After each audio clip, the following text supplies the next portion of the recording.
Hi. The greatest of all time. Cinema ഇറങ്ങിക്കഴിഞ്ഞ് ഇപ്പോഴും വലിയ രീതിയിൽ വിവാദമായിക്കൊണ്ടിരിക്കുകയാണ്. അതൊരു വിജയ് സിനിമയ്ക്ക് എല്ലാ സമയത്തും നേരിടേണ്ടി വന്നിട്ടുള്ള ഒരു കാര്യമാണ്.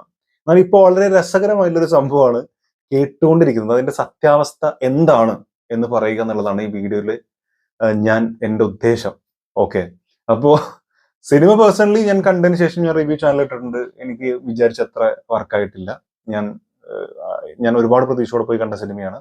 എനിക്കൊരു 90% ആളുകളുടെയും ഒരു എന്താ പറയാ റിവ്യൂ ഈ രീതിയിൽ തന്നെയാണ് എന്നാണ് എനിക്ക് തോന്നുന്നത്. ഞാൻ കണ്ടിട്ടുള്ള എല്ലാ റിവ്യൂസും നെഗറ്റീവ് തന്നെയായിരുന്നു.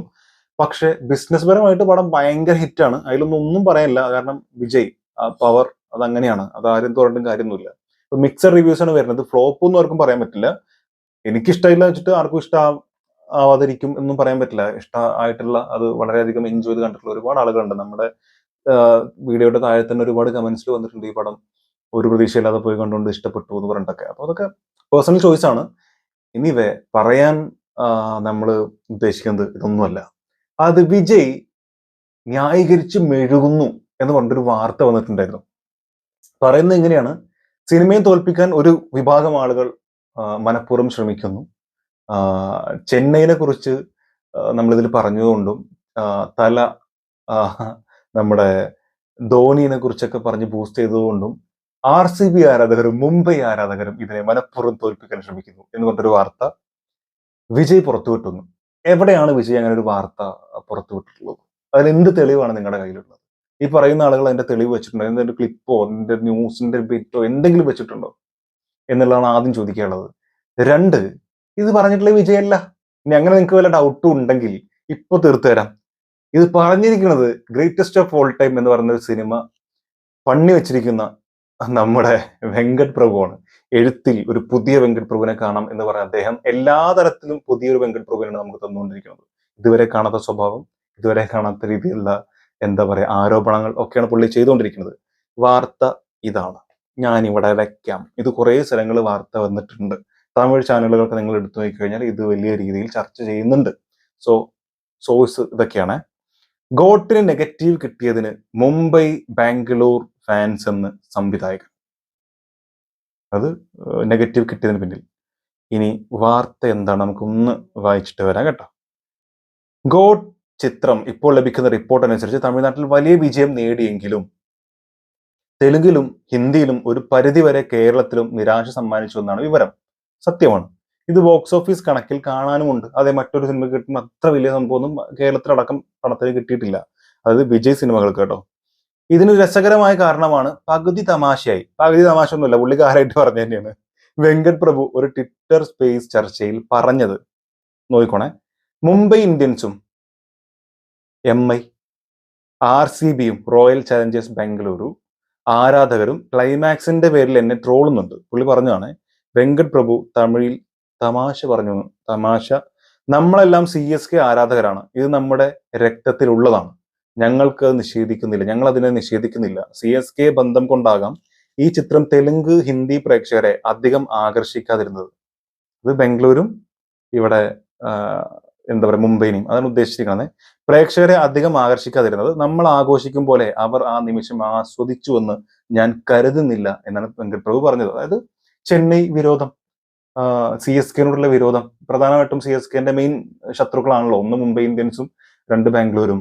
അപ്പോ ആ ഒരു വിരോധം വെച്ചിട്ട് ഇവര് സിനിമേന്റെ ക്ലൈമാക്സ് ആസ്വദിച്ചിട്ടില്ല, ഇതിന് നെഗറ്റീവായിട്ട് പറയുന്നുണ്ട്.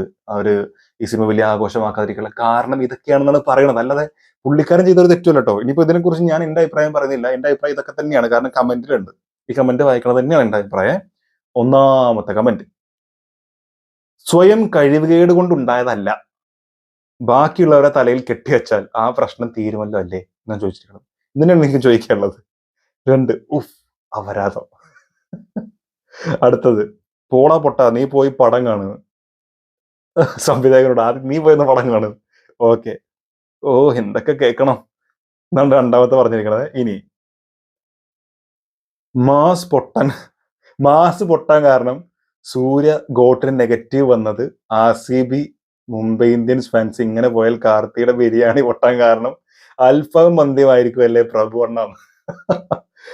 അയ്യോ, കമന്റ് ഓഫ് ദി മന്ത്.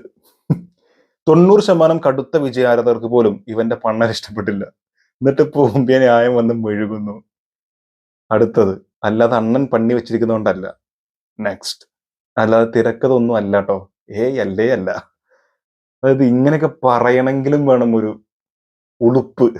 ഇങ്ങനെ ഒരു പടം ചെയ്തു വെച്ചിട്ട് ആ പടം ഹിറ്റോ എന്തും ആയിക്കൊള്ളട്ടെ, പക്ഷെ പറയണം. തമിഴ്നാട്ടിൽ ഭയങ്കര ഹിറ്റായി, ഭയങ്കര കളക്ഷൻ നേടുന്നുണ്ട്. ഓവറോൾ നമ്മൾ മൊത്തം നോക്കിയാലും കളക്ഷൻ നേടുന്നുണ്ട്, ബിസിനസ് നടക്കുന്നുണ്ട്, ഒക്കെ ശരി. പക്ഷെ നെഗറ്റീവ് കേൾക്കുന്നുണ്ട്. ഇതിനോട് ഇപ്പൊ മിക്സഡ് റിവ്യൂ തന്നെ നമുക്ക് പറയാൻ പറ്റുള്ളൂ. ഇപ്പൊ കേരളത്തിലാണെങ്കിൽ മിക്സഡ് റിവ്യൂ തന്നെയാണ് കേൾക്കുന്നത്. ഒരു 50% ആളുകളും ഈ പടം പോരാ, വളരെ മോശം എന്ന് പറയും. 50% ആളുകൾ കണ്ടിരിക്കാവുന്ന നല്ല പടമാണെന്ന് പറയുന്നുണ്ട്. ഭയങ്കര വമ്പൻ പടം ഒന്നും ആരും പറഞ്ഞിട്ടില്ല. ഈ തെലുങ്കിലാണെങ്കിലും ഹിന്ദിയിലാണെങ്കിലും ഒക്കെ, ഹിന്ദി പതിപ്പിലും തെലുങ്ക് പതിപ്പിലും ഒക്കെ ഇത് തന്നെയാണ് കേൾക്കുന്നത്. ഒരു ഏറെക്കുറെ ആളുകൾ ഇത് നിരാശയാണ് എന്ന് പറയുമ്പോൾ, കുറച്ച് ആളുകൾ ഇത് നല്ല കുഴപ്പമില്ല എന്ന് പറയുന്നുണ്ട്. അപ്പോ എനിക്ക് തോന്നുന്നു കേരളത്തിൽ പിന്നെയും കുറെ ആളുകൾ ഇത് ആസ്വദിച്ച് ഇഷ്ടപ്പെട്ടിട്ടുണ്ട്. കാരണം ഒരുപാട് വിജയ ആരാധകരുള്ള ഒരു സംസ്ഥാനമാണല്ലോ കേരളം. പക്ഷെ തെലുങ്കിലും അല്ലെങ്കിൽ ബാംഗ്ലൂർ, മുംബൈ പോലത്തെ സ്ഥലങ്ങളിലൊക്കെ എനിക്ക് തോന്നുന്നു വളരെ ചുരുക്കം ആളുകൾക്കാണ് ഇഷ്ടപ്പെട്ടിരിക്കുന്നത്. ഒരു 70% ആളുകളും നെഗറ്റീവ് റിവ്യൂ ആണ് പറഞ്ഞുകൊണ്ടിരിക്കുന്നത്. അപ്പോ പറയാണ് വന്നിരുന്നിട്ട്, ഞാൻ ക്ലൈമാക്സിൽ ധോണിയെ കൊണ്ടുവന്നിട്ടുണ്ട്, അല്ലെങ്കിൽ CSK ആയിട്ടൊരു കണക്ഷൻ കൊടുത്തിട്ടുണ്ട്, എന്നിട്ട് മുംബൈയും CSK തമ്മിൽ മാച്ച് നടക്കുന്നു, അവിടെയാണ് ഇത് കൊടുക്കുന്നത്, കമന്റേറ്റർ ഇങ്ങനെ പറയാണ്. അതുകൊണ്ട് മുംബൈ ഇന്ത്യൻസ് ഇത് ഇഷ്ടപ്പെട്ടിട്ടില്ല, ബാംഗ്ലൂർക്ക് ഇത് ഇഷ്ടപ്പെട്ടിട്ടില്ല, അവരിത് ക്ലൈമാക്സ് ആസ്വദിച്ചിട്ടില്ല. നമ്മളെ ക്ലൈമാക്സിനോട് കുഴപ്പമില്ല, കൊണ്ടുവച്ചിട്ട് അങ്ങനെ. ഇതിന്റെ ഏറ്റവും വലിയ നെഗറ്റീവ് തന്നെ അതാണ്. ഇതിന്റെ ക്ലൈമാക്സ് കൊണ്ടുവച്ചിരിക്കുന്ന സ്ഥലം ശരിയായില്ല. ജസ്റ്റ് വേറെ എന്തെങ്കിലും കണക്ഷൻ എന്തെങ്കിലും കൊടുത്ത് ക്ലൈമാക്സ് വേറെ എവിടെയെങ്കിലും ആക്കാമായിരുന്നു. ഒരു ക്ലൈമാക്സ് വേറെ എന്തെങ്കിലും ആക്കായിരുന്നു. വെറുതെ എന്തെങ്കിലുമൊക്കെ ചെയ്യണമല്ലോ, ഈ ഒരു കണക്ഷൻ കൊണ്ടുവരണല്ലോ എന്ന് മനഃപൂർവ്വം വിചാരിച്ചൊരു സാധനം കൊണ്ടുവന്ന പോലെയൊക്കെ ഒരു പരിപാടി. പിന്നെ ഇതിൽ കുറേയൊക്കെ വിജയുടെ രാഷ്ട്രീയം പറയാനും ഒക്കെയാണ് സിനിമ ഉപയോഗിച്ചിരിക്കുന്നത്. ഇതൊക്കെ എല്ലാവർക്കും മനസ്സിലാവുന്ന കാര്യമുള്ളൂ. അപ്പോൾ അവിടെ ഇങ്ങനത്തെ ഒരു കമന്റ് ഒക്കെ പറയണമെങ്കിൽ ഈ വെങ്കട് പ്രഭു, താങ്കൾക്ക് മാത്രമേ കഴിയുള്ളൂ എന്നാണ് ഞാൻ വിശ്വസിക്കുന്നത്. എന്തായാലും നിങ്ങളോട് പറയാനുള്ളത്, വിജയ് അല്ല ഇങ്ങനെ ഒരു സ്റ്റേറ്റ്മെന്റ് പറഞ്ഞിരിക്കുന്നത്. വിജയ് ഇത്തരത്തിൽ ഒരു സ്റ്റേറ്റ്മെന്റും എവിടെയും പറഞ്ഞിട്ടില്ല. തെളിവുണ്ടെങ്കിൽ നിങ്ങളത് തെളിയിക്കൂ. അതിനുശേഷം നിങ്ങളോട് പറഞ്ഞാൽ, ഇത് നെഗറ്റീവ് പറയുന്ന, ഇത് വിജയാണ് ചെയ്തതെന്ന് പറയുന്ന ആളുകൾ കേട്ടോ. അതായത് എന്നെ കാണുന്ന വ്യൂവേഴ്സിന്റെ നിങ്ങളോട് മാത്രമല്ല, നിങ്ങളിൽ ആരെങ്കിലും ഈ വിജയനെ ഇങ്ങനെ തെറ്റിദ്ധരിച്ചിട്ടുണ്ടെങ്കിൽ അവരോടാണ് പറയണത്. വിജയ് അങ്ങനെ ചെയ്തിട്ടില്ല, അങ്ങനെ സ്റ്റേറ്റ്മെന്റ് ഇല്ല. അത് വെങ്കട് പ്രഭുവിന്റെ സ്റ്റേറ്റ്മെന്റ് ആണ്. അത് പുള്ളിക്കാരനെ നിങ്ങൾ പഞ്ഞിക്കിട്ടുള്ളൂ. വിജയ് അണ്ണനെ വിട്ടേക്കൂ.